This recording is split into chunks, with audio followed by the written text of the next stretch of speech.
La période fiscale se termine et je sais ce que beaucoup de cabinets se disent, on soufflera après. Sauf que cette année, juste après la période fiscale, il y a un autre sujet qu'on ne peut plus repousser, la facture électronique. Pourquoi? Parce qu'à partir du 1er septembre 2026, toutes les entreprises devront être capables de recevoir des factures électroniques. Et à cette même date, les grandes entreprises et ETI devront aussi les émettre. Pour les PME et les TPE, l'émission suivra au 1er septembre 2027. La phase pilote nationale, elle, a démarré le 26 février 2026. Alors la vraie question, ce n'est plus est-ce qu'on y va? La vraie question, c'est comment un cabinet qui n'a pas encore enclenché ou qui doit accélérer peut s'en sortir efficacement. La bonne nouvelle, c'est qu'il n'est pas trop tard. Mais il ne faut plus chercher à faire parfait du premier coup. Il faut chercher à faire simple, structuré, industrialisable. Première action, nommer un pilote facture électronique au cabinet. Pas forcément une équipe de 10 personnes, mais un référent clair capable de coordonner les sujets, outils, process et déploiement interne. C'est l'un des premiers réflexes recommandés dans les démarches de préparation cabinet. Deuxième action, segmenter votre portefeuille client. Parce qu'on n'accompagne pas de la même façon une PME déjà digitalisée, un commerçant qui facture encore en PDF ou un dossier avec des cas plus complexes comme du B2C, de l'international ou des flux de paiement spécifiques. La différence se joue dans les cas d'usage, l'expérience client et les services autour du socle réglementaire. Troisième action, cartographier vos flux et fiabiliser vos données. Qui facture quoi? Avec quel outil? Pour quel client? Et avec quel fournisseur?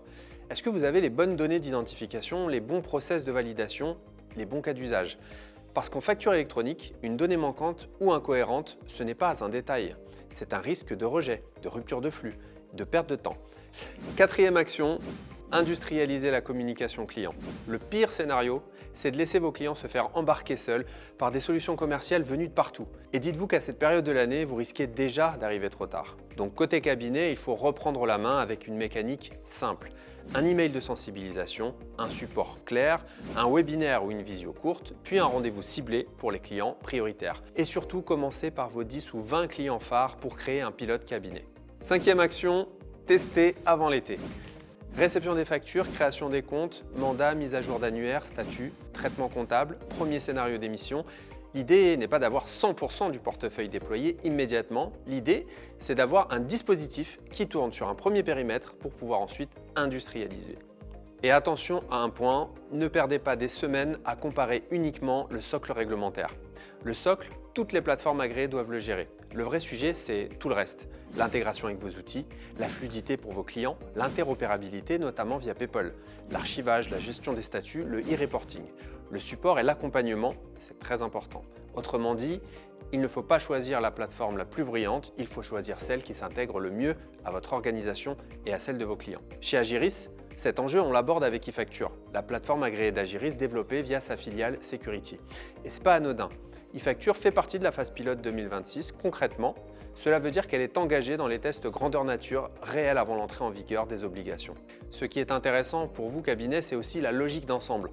Une plateforme unique, l'envoi des données en temps réel vers l'outil comptable, un archivage conforme à la norme NF 461, mais aussi dans l'écosystème Agiris, des mécanismes d'automatisation autour de la création des comptes, la mise à jour de l'annuaire, la récupération des statuts et la génération de factures, évidemment au format FactureX. Agiris met également à disposition des outils d'accompagnement comme le e-learning, la segmentation de portefeuille, le pilotage projet. En clair, l'objectif n'est pas seulement d'être conforme, l'objectif c'est d'aider le cabinet à déployer plus vite, plus proprement et avec moins de friction pour ses clients. Donc après la période fiscale, on ne peut plus remettre ça plus tard. L'idée c'est de lancer un plan simple, un pilote, une segmentation client, une cartographie des flux et une campagne de communication. Un périmètre de test. Ceux qui démarrent maintenant peuvent encore reprendre la main. Ceux qui attendront risquent surtout de subir.